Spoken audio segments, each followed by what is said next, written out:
बिस्मिल्लाहिर्रहमानिर्रहीम। हम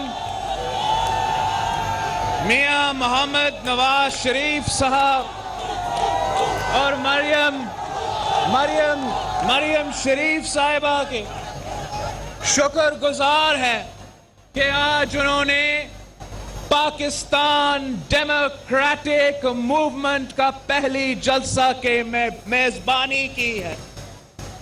हम आप सब के शुक्रगुजार हैं।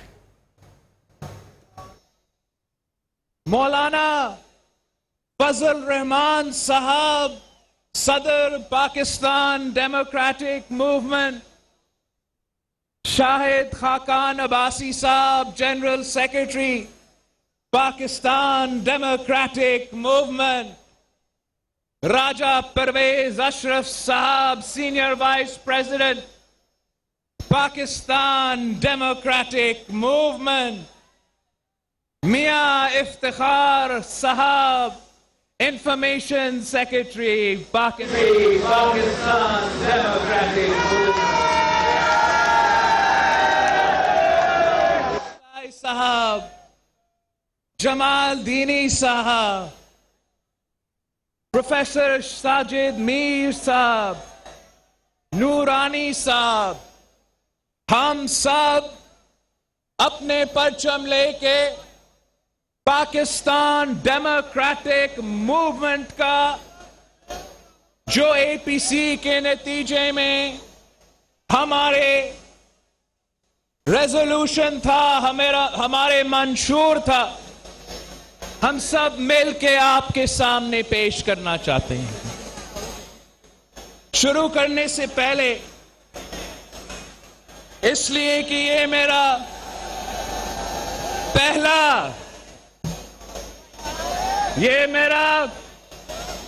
पहला मौका है कि मैं गुजरांवाला के अवाम से मुखातिब हूं, तो मुझे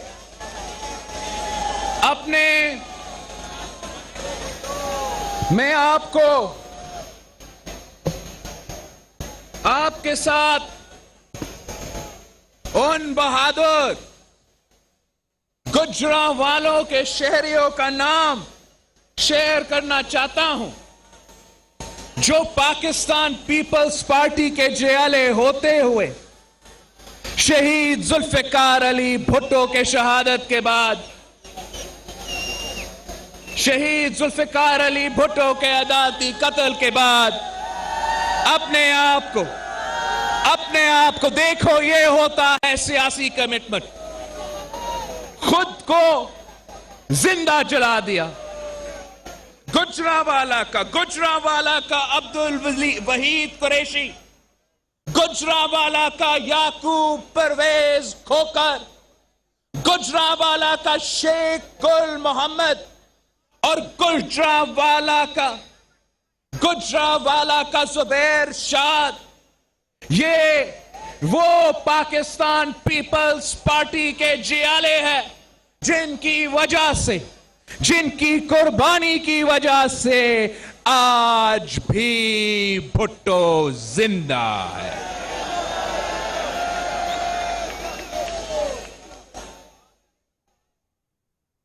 गुजरांवाला वालों, 2 साल हो चुके हैं। मेरा आपसे एक ही सवाल है, क्या तब्दीली पसंद आई? कौन सी तब्दीली आई? आज वो किसान जो गंदम उगाता है, उसके पास 2 वक्त की रोटी नहीं। वो मजदूर जो घर बनाता है, उसके बच्चों के सर पे छत नहीं। वो मेहनत कश जो कपड़ा बनाता है, उसके पास 2 जोड़े नहीं। तब्दीली ये है कि पाकिस्तान की मईशत तारीख का बदतरीन दौर से गुजर रही है। पाकिस्तान की मईशत, हमारा मईशत तारीख की पहली बार नेगेटिव ग्रोथ में है। जब पाकिस्तान टूट चुका था, और बांग्लादेश और पाकिस्तान तकसीम हो चुके थे, तब भी हमने ये हालात नहीं देखे थे। जब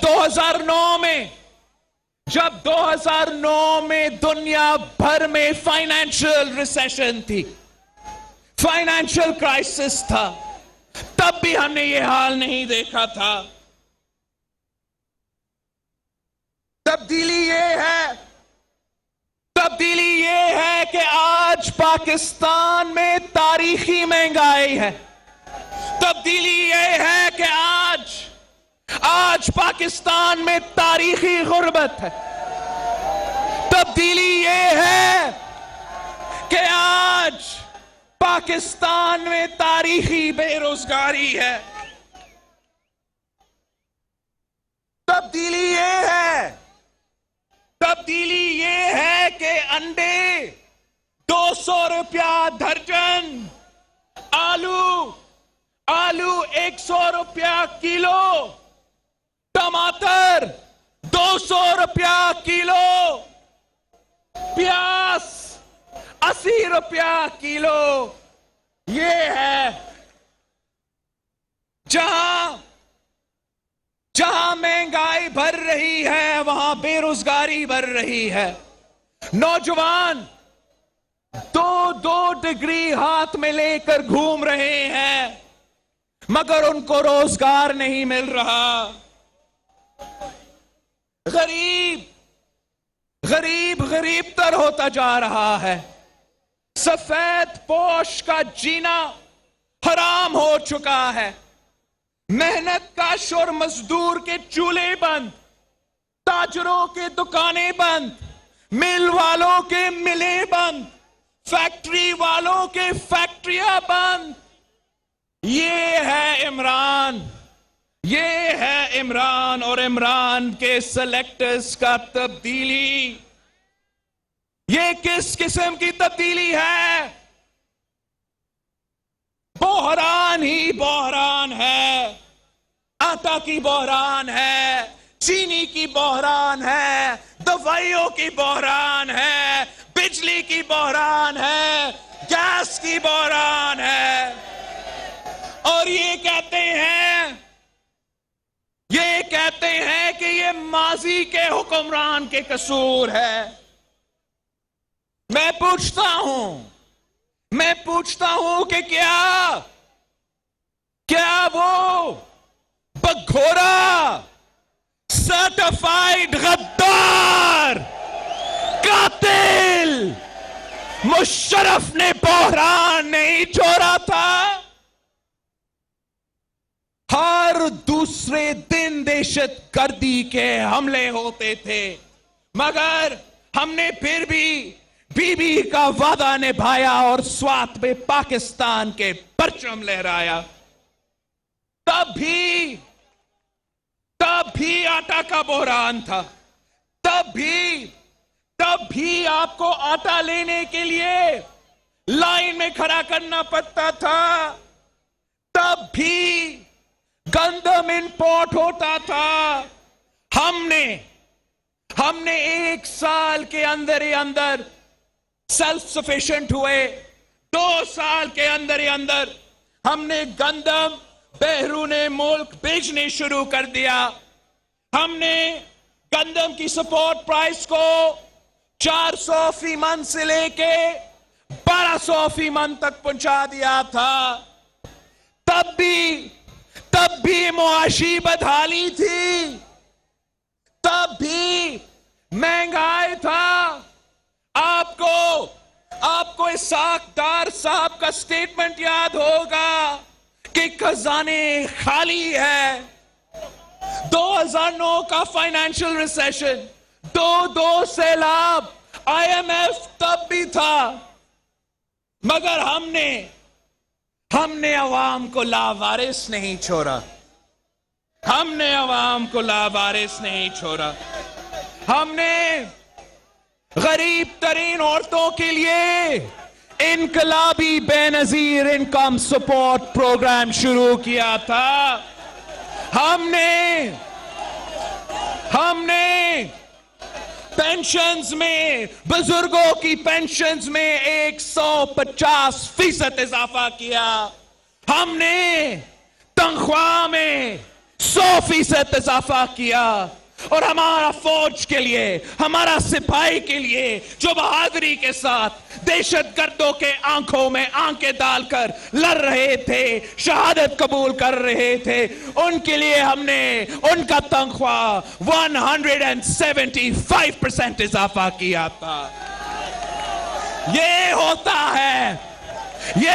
है अवामी हल महंगाई का, अवामी हल दहशतगर्दी का, अवामी हल आटा का बहरान का। और इमरान का हल क्या है?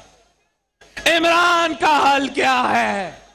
महंगाई है तो टाइगर फोर्स, महंगाई है तो टाइगर फोर्स, लोकस है तो टाइगर फोर्स, कोविड है सो टाइगर फोर्स। ये है इमरान खान का हल आपके मिसाइल के लिए। वादा किया था कि 1 करोड़ नौकरी दूंगा, करोड़ों बेरोजगार है। वादा किया था कि 50 लाख घर दूंगा, लाखों को बेघर कर दिया। वादा किया था कि कर्ज नहीं लेगा। 2 साल में इसने मुल्क की तारीख का सबसे ज्यादा कर्ज उठा लिया। वादा किया था ज़राए इनकलाब लाने का। उनके अमीर तरीन वुज़रा के बैंक अकाउंट्स में जरूर इनकलाब आया, मगर हमारा किसानों के साथ जुल्म हुआ है। जुल्म पहले गन्ने में और अब गंदम में।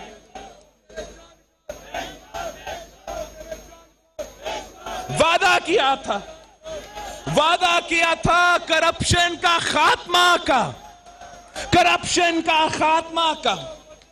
करप्शन के सारे रिकॉर्ड्स तोड़ चुके हैं। उनका अपना अकबर एस बाबर, पीटीआई का फाउंडिंग मेंबर, बुनियादी रुकन, वो कहता है कि उसके पास सबूत है कि पीटीआई की फंडिंग भारत और इजराइल के शहरियों करते हैं, मगर कोई सुनने को तैयार नहीं। बीआरटी केपी का, पख्तूनख्वा का बीआरटी मंसूबा, उसमें इतना करप्शन। मुल्क का सबसे महंगा तरीन मेट्रो, उनके बसें आज खुद चल रहे हैं, मगर कोई आज खुद नोटिस नहीं लेता। के इलेक्ट्रिक और इमरान का फ्रंटमैन जो आलमी करप्शन में बहरूने मुल्क पकड़ा गया, इमरान खुद अपना एफआईए को कहता है कि मेरा दोस्त को क्लीन चिट दो। कोई सिलाई मशीन से अरबपति बनती है, कोई पापा जॉन्स पिज्जा से अरबपति बनता है। उनके अपने दोस्तों के नाम पनामा में है, मगर कोई पूछने वाला नहीं। चीनी में करप्शन, आटा में करप्शन, दवाइयों में करप्शन, पेट्रोल में करप्शन, यहां तक के दरख्तों में भी करप्शन।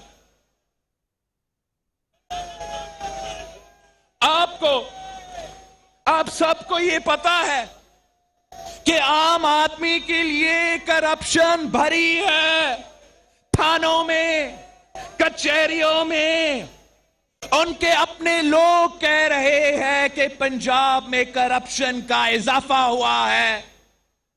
ट्रांसपेरेंसी इंटरनेशनल कहता है कि करप्शन में इजाफा हुआ है। ये किस किस्म का मजाक है? ये किस किस्म का मजाक है कि सदर जरदारी पे इल्जाम लगे तो वो चले जेल, मियां नवाज शरीफ साहब पे इल्जाम लगे तो जेल, फरियाल ताजपुर साहिबा पे इल्जाम लगे तो जेल,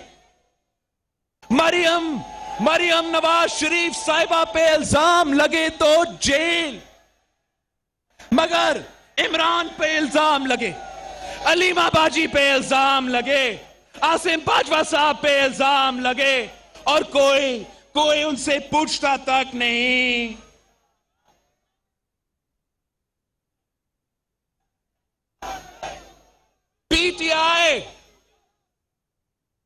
पीटीआई करप्शन के नाम पर सिर्फ और सिर्फ सियासी इंतकाम करता है, सिर्फ और सिर्फ सियासी इंतकाम करता है। जबकि हम चाहते हैं कि करप्शन का खात्मा हो। करप्शन का खात्मा के लिए आपको हर पाकिस्तानी के लिए एक कानून बनाना पड़ेगा। करप्शन का खात्मा के लिए हमें अक्रॉस द बोर्ड अकाउंटेबिलिटी की जरूरत है। करप्शन का खात्मा के लिए अगर कोई इल्जाम है तो जरूर आप साबिक सदर का भी इन्वेस्टिगेशन करें, साबिक वजीर आजम का भी इन्वेस्टिगेशन करें, लेकिन साथ साथ अगर किसी जनरल पे, किसी जज पे करप्शन पे इल्जाम है तो उनको भी इन्वेस्टिगेट करना पड़ेगा, उनको भी जेल में डालना पड़ेगा। तभी हमें इंसाफ मिलेगा, तभी हम इस मुल्क से करप्शन का नासूर को खत्म कर देंगे।